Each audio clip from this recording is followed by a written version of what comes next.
What's up, everybody?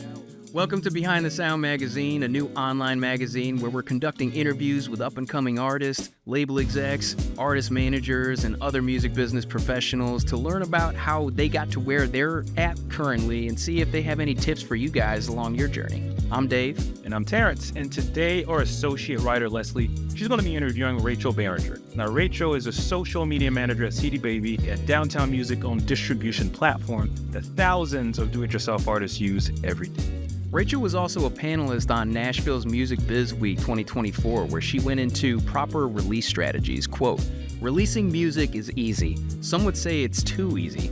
But doing it right takes planning. Fortunately, industry veterans walk you through best practices on creating a successful release launch." And with that being said, this episode is going to be jam-packed with a lot of information for, your up-and-coming artists, your new artists that just want to get into the game and learn about this industry that we love to hate. So with that being said, Leslie, take it away. Okay, so to start, I'd love to hear about your personal journey within the music industry and kind of what led you to become a social media manager for CD Baby. Yeah, I have kind of a winding journey, I guess. It wasn't really my plan to be in the industry when I was in college. I went to school for music education, and so I was on track to become a band director, like a high school band director, and teach private lessons and stuff like that. And I went through the whole process of student teaching, and kind of toward the end of that, I was starting to realize I'm not sure if this is really what I want to continue doing, and for a lot of different reasons. But once I graduated, I continued teaching just private lessons through my own studio, taught guitar and piano and trumpet, ukulele, just all kinds of stuff to people of all ages, while also being a substitute teacher for a little bit. And then I got a job in public radio here in Minneapolis. I was a digital producer for a classical music program called Performance Today. And they needed someone basically part-time to run their social media for them. And so I was like, man, this sounds perfect. It's a job in downtown St. Paul. It's just such a cool opportunity. And so I was lucky enough to get that job. And that was right around 2019-ish. And I was there for about 6 months before COVID happened. And because of various budget cuts and stuff, they weren't able to keep me on at that job. But it was amazing experience for doing something, related to music and digital marketing at the same time. So after that, I had to kind of figure out, okay, what do I do next?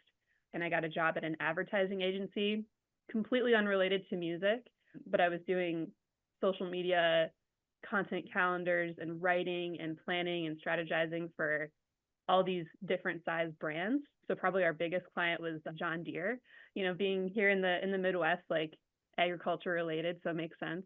So I got to do a lot of cool stuff there. I was there for about a year. And eventually I was kind of man, I'm really missing the music part of this. So the advertising stuff is cool and interesting, but I want to find a way to get back into the music. And so the job here at CD Baby popped up on LinkedIn at kind of the perfect time. I was just starting to look around, and I applied for it and I got it. They had been looking for someone for months, they said, and then I came along and they were like, "You're the perfect person for this." And I was like, dang, that's awesome. I should mention too, I'm also an artist. I had used CD Baby's services since college when I started releasing music of my own. And so that was another big factor of why it made sense for me to do the job. That's really interesting. So how did it feel to go from being a musician who used the platform to working for them and kind of running their social media page? It was kind of surreal at first. I kept having these moments where I was like, how did this even happen? How is this my job? But getting to see the behind the scenes of how a company works in the music industry, seeing, this is how we run our campaigns and stuff, just, going from someone, like you said, using the service to actually being on their marketing team and seeing, what our strategies are for reaching new and emerging artists, and also supporting some of the bigger artists that use the service. I think a big one we've been working with a bunch lately is Owl City. His distribution is through CD Baby. So it's people that have, become really, really big because of our model. They still like to use CD Baby. So it's pretty cool.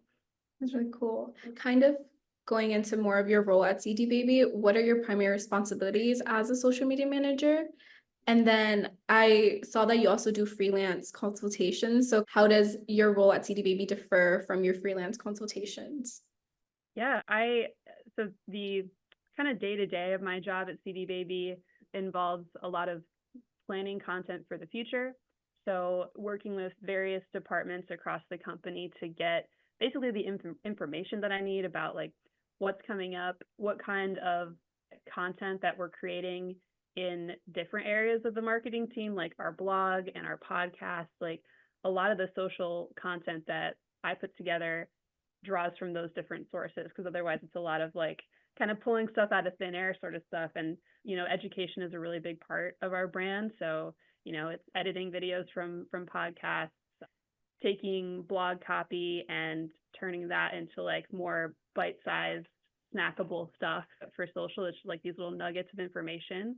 And I think that people find a lot of value in that, because as an indie artist myself, like having the guidance of, this is like what an EPK is. This is how to like write an email for reaching out to book a show, stuff like that. Like people are really looking for that guidance. But we use a program called Sprout Social, which allows me to plan out all the content, schedule a lot of it in advance, and then also go back after something's been posted and review the performance, compare performance of different content over time, and then like put together reports that then kind of inform, here's what we're going to do for the future. This did well, this didn't do as well. Let's do more of the thing that did well, sort of thing. And then in terms of the consultation, kind of a random thing that just started happening this year for me. I met this guy here in Minneapolis named John O'Sullivan, who has been a tour guide for most of his career across Europe and Australia, and he's recently settled here in the Twin Cities. And during COVID and around like the big kind of TikTok boom, he started making these 1-minute videos, kind of touring around the Twin Cities in different locations and just talking about the history of a place, or educating like, here's the historical context of this event that's happening right now, or like sometimes this political thing or this monument that's going up, stuff like that. And he was looking for someone to help him kind of scale his business. And I met him at this marketing event called Social Media Breakfast here in the Twin Cities. And we really hit it off. And for the past 6 months, I've been helping him plan content, editing lots of video for him, creating content calendars to keep everything, really organized and stuff. And it's been really great and just a super good experience. Like, I think when I started, his Instagram following was around like 3,000 or 4,000, and we've blown that up to about 40,000 right now. So it's been really cool experience and a great resume builder for sure. That's really incredible. You mentioned strategies and campaigns a little bit. So what are some key components of an effective social media strategy for artists and independent artists? Oh, that's such a big question. I think it really sort of depends on, genre and how, like, kind of what kind of person the artist is, because in my opinion, the most effective strategy for social for an artist is going to integrate not only who they are as an artist, but who they are as a person, their story, with social being so interactive. Like, my favorite artist, social, gives me like a peek, in stories behind the scenes. Like, here's what they're doing in the studio this day, or they're working on this new song, but they don't have the second verse finished yet, or like stuff like that. And then just having, if you can afford it or have the means to do it, capturing as much content at shows as possible, lots of great photography, and kind of crafting, a story. And a big part of my panel at Music Biz was talking about strategies for an effective release, of an album or a single. And a lot of what I talked about was kind of the social side of that, since that's my expertise. And we talked a lot about creating a really specific plan, for here's the before, like the teasing of the release, here's how many posts we're going to do, here's what that content's going to be, here's what all the captions are going to be, putting all this into a calendar.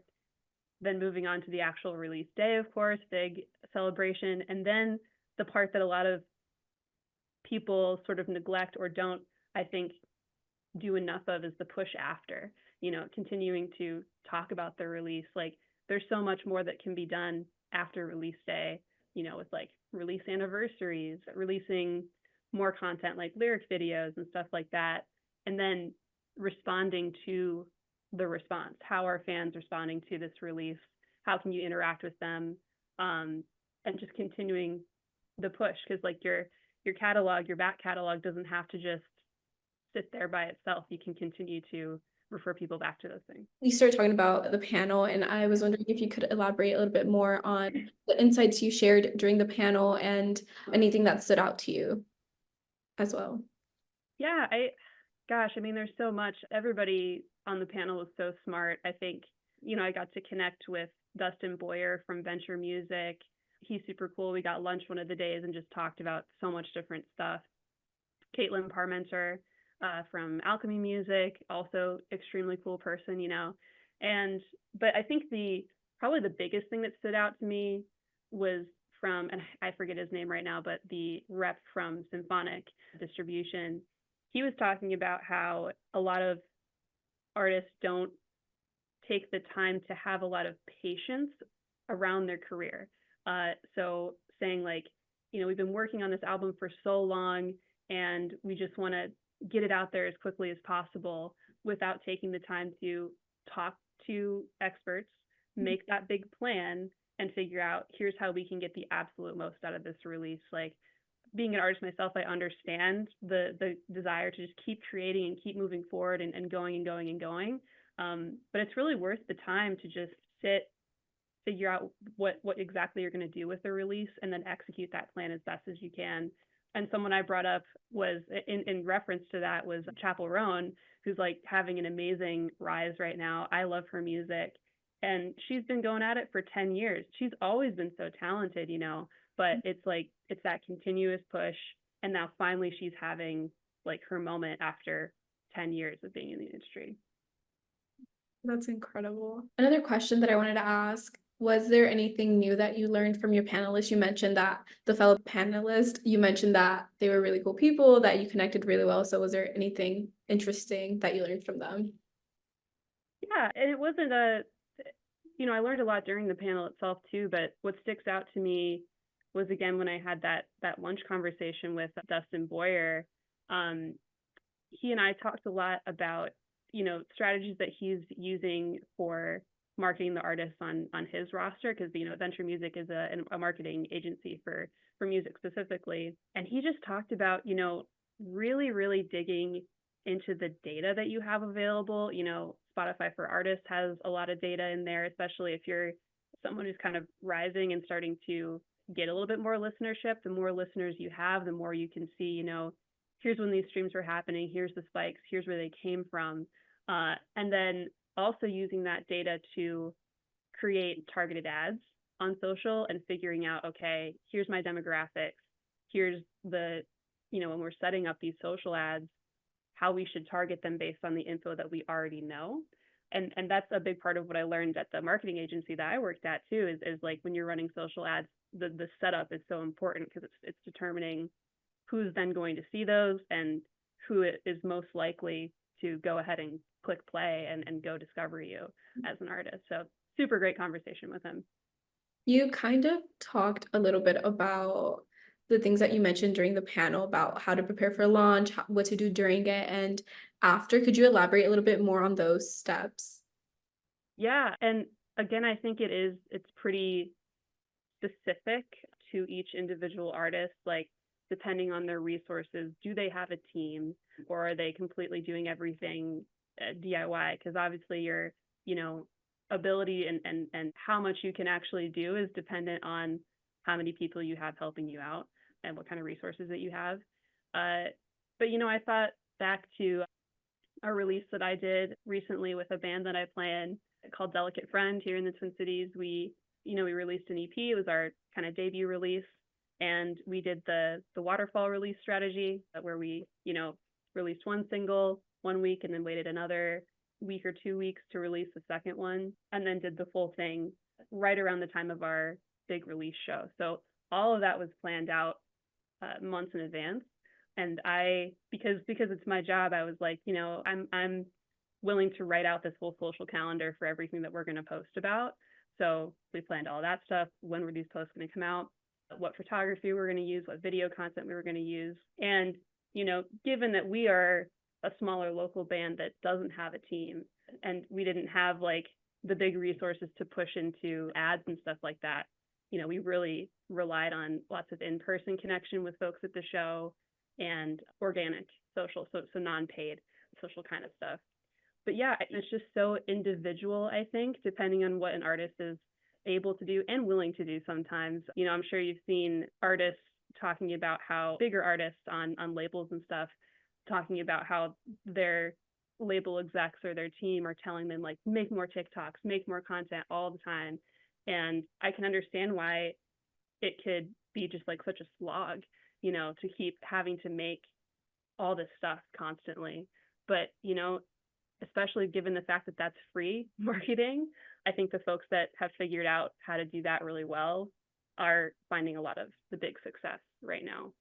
But all of that to say, I still think that the music should be the most important thing.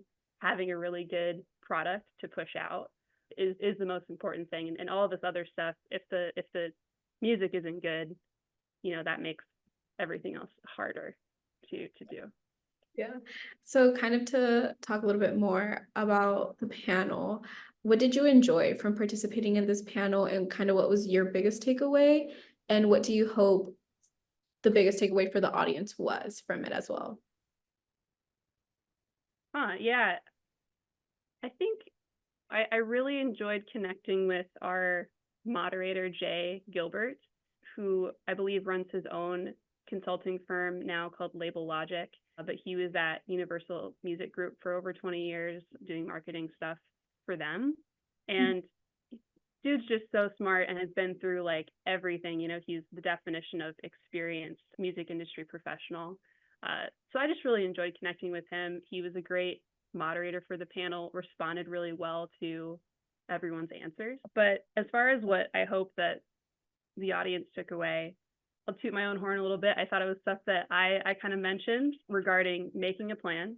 That's the biggest thing, I think, is making a full plan and really executing that to a T as best as you can. And then the fact that DIY, do it yourself, doesn't necessarily mean that you have to do everything yourself as an artist. Like, it is so important to ask for help. Even just asking another artist whose stuff you've seen and you admire, asking them, who did you work with? What strategies did you use to make this release so successful? And just getting that kind of consulting sort of thing from other people. And then if you do have the means, and you're at that level, hire a team, figure out who you're going to work with, and don't feel like you have to do absolutely everything on your own. It's really interesting. From the audience, was there anything that stood out, like a question that they asked or something that they commented that stood out to you? We actually went over time, so we only had about, I think, 3 minutes for audience questions. And to be totally honest, I don't remember what people asked. So sorry, nothing there. Okay, that's totally fine. I want to go back to talking about the content production and kind of digital advertising and how you got into that, and a little bit deeper about the role of advertising and maximizing your budget when you don't have when you're a DIY artist, and kind of maximizing your budget for digital advertising. Yeah, and that's a question that we get a lot, people sending in questions to the CD Baby DIY Musician podcast. People are always asking, I have, say, $500. What can I do to maximize that $500 as best as I can? And again, it's specific. It depends on, let's say, I think about myself in this situation. I have experience shooting and editing video, and I would probably do a big chunk of that kind of stuff on my own and not pay someone else to do that. But say that that's just not something you're super comfortable with, I would think that it's worth reaching out to somebody and saying, hey, what are your rates? Can you help me shoot a social music video, especially one that you can use for social ads? If you can get the best content possible that will stand out really nicely, in a story ad or on a in-feed ad on any various social platform, honestly, that would be where I would put a big chunk of my money is getting the best content possible. And then going with like kind of more in the DIY ethos. If you're someone who has patience and time, there are so many great tutorials on YouTube for how to set up your ads as effectively as possible, how to get that targeting to be just like super, super good. And knowing, okay, let's say I'm going to put, $50 of that 500 on one particular ad and just use that as a test, see how it performs. What's the CPM on that ad? What's the cost per click on that ad? And if the cost is like super, super high for the return that you're getting, like you're getting like 50 clicks and each of those is costing like $1, that's kind of a not great conversion rate is what we call it. So then if you're saying, okay, this isn't working so well, I'm going to make these adjustments and then try again. And that's really the best way to learn how to do that and get the most return for that money, taking the time to go and learn how to do it. And if you don't have that kind of patience and you don't want to do that, then pay someone else to do it. Yeah. What do you think are common mistakes that artists make when it comes to social media content, and how can they avoid them? Ooh, let's see. I think the ratio of sort of salesy content to more personal kind of content behind the scenes or like stuff about you as a person, it's a really delicate balance because if someone is only pushing out like new song out now, here's my song, without ever doing any of the kind of personal behind the scenes stuff that's going to make someone connect to you more as an artist, it can really be to your detriment to just be like only using social media to push out your music. Because as a social media professional, I spend a decent amount of time on my own personal socials, but like not to the degree that I would say an artist like really, really getting after it probably should. But it's kind of reflected in my own social following. Like I only have a couple thousand followers. However, the folks that I connect with are like really into my career, my music, and know me well as a person to the point where like I'm having like DM conversations with people a lot of the time that I haven't met in person, but we're like talking about music, we're talking about guitar stuff, like I'm a guitarist, so we talk about those kind of things. And so I think it's if someone like you can't judge somebody by their social following because you don't know the quality necessarily of the interactions that they're having. So definitely focus on the quality over just like trying to get the most number of followers possible because people buy followers first of all, but you might just get a bunch from like one random viral video that has nothing to do with what you're trying to connect with people on, and then it can be really tough to kind of walk that back and figure out how to make those more genuine quality connections.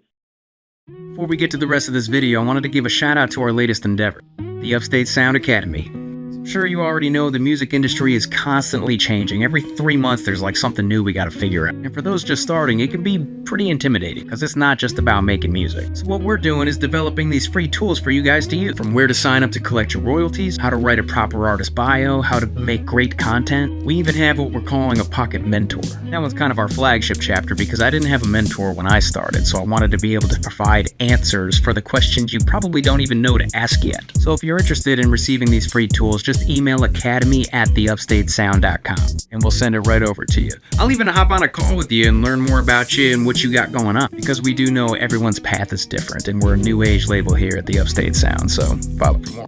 Back to the video.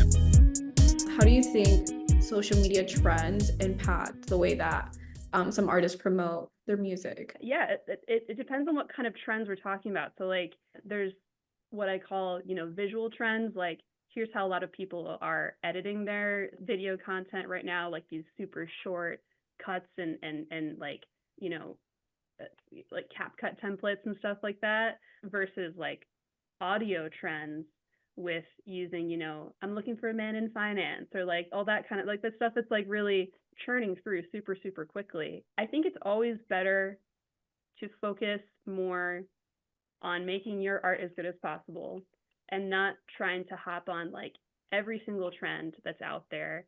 Because at a certain point, if you're just doing every trend, at what point are you no longer yourself as an artist? You're just doing everything else that everybody else is doing. You've lost like your kind of uniqueness.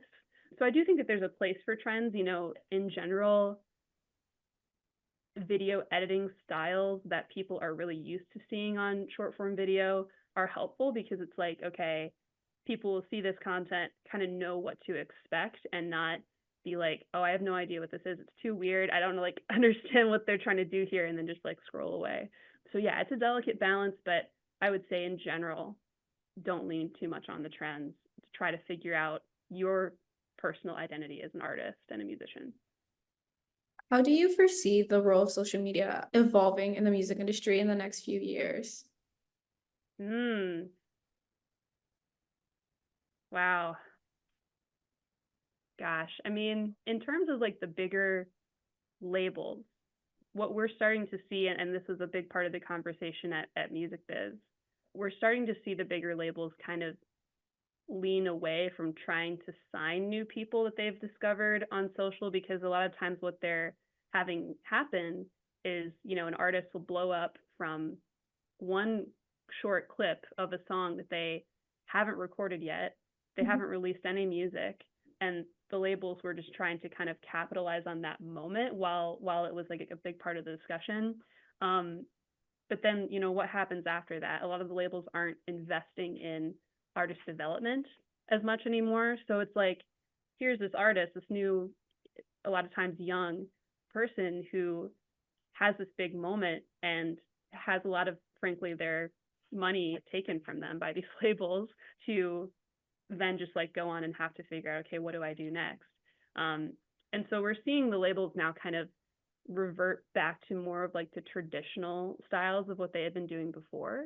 But I still think that, big labels aside, they aren't the whole music industry. In fact, they're becoming less and less of the big pie of the music industry, right? Like indie people are rising up more and more and more. So I see indie artists in particular leaning more and more into social.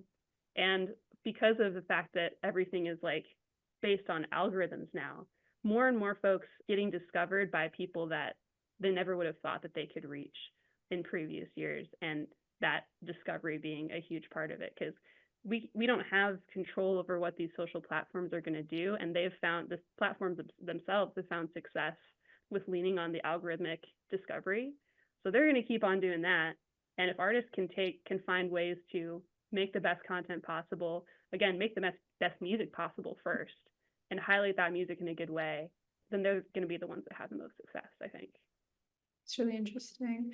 Kind of to wrap everything up, what are some pieces of advice that you have or that you would give to independent artists trying to build their online presence? Yeah, I spoke at another conference back in February called the Folk Alliance Conference, and I made a presentation about short form video for folk musicians in particular. And a lot of what we talked about could still apply to any artist. But I think if I were going to do it the way that I think is working the best right now, it's figuring out what is sort of like a repeatable type of content that you can make, that then you can push out and make as much of as possible, with maybe like slight variations and stuff, to, sort of train the algorithms to say, okay, this is the kind of artist that I am.